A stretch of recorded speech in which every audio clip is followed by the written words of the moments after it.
The Book of 1 Samuel. Chapter 28. In those days the Philistines gathered their forces for war to fight against Israel. And Achish said to David, "Understand that you and your men are to go out with me in the army." David said to Achish, "Very well, you shall know what your servant can do." And Achish said to David, "Very well, I will make you my bodyguard for life." Now Samuel had died, and all Israel had mourned for him and buried him in Ramah, his own city.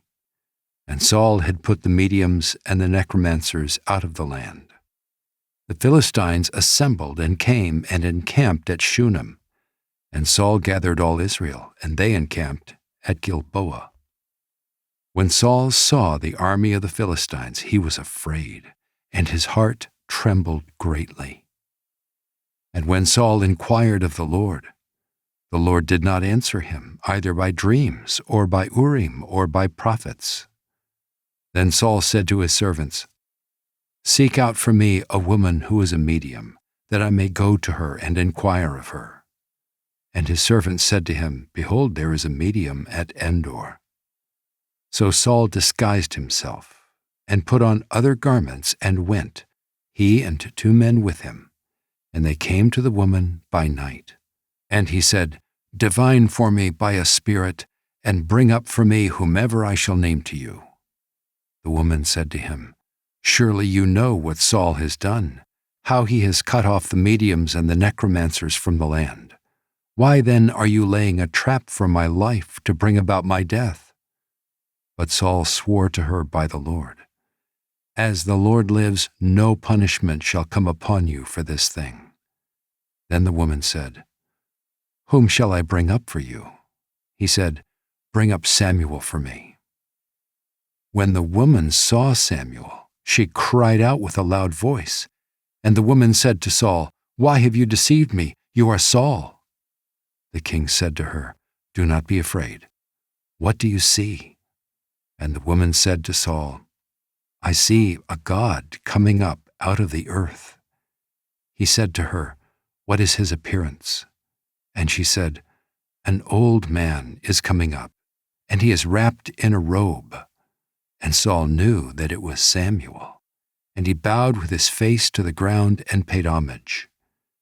Then Samuel said to Saul, "Why have you disturbed me by bringing me up?"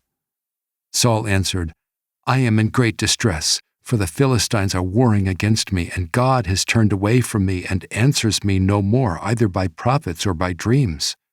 Therefore I have summoned you to tell me what I shall do." And Samuel said, "Why then do you ask me, since the Lord has turned from you and become your enemy? The Lord has done to you as he spoke by me, for the Lord has torn the kingdom out of your hand and given it to your neighbor David. Because you did not obey the voice of the Lord, and did not carry out his fierce wrath against Amalek, therefore the Lord has done this thing to you this day.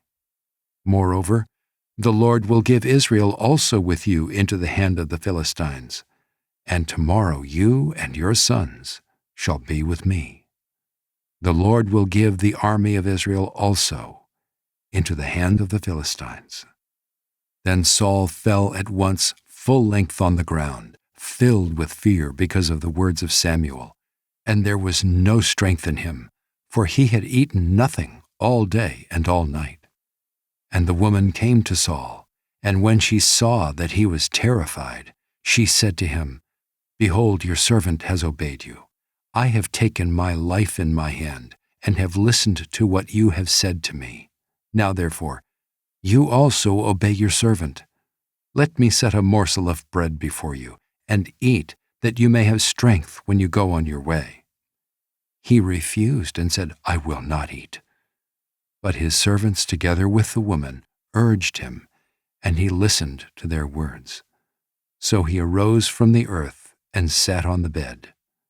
Now the woman had a fattened calf in the house, and she quickly killed it. And she took flour and kneaded it, and baked unleavened bread of it, and she put it before Saul and his servants. and they ate. Then they rose and went away that night.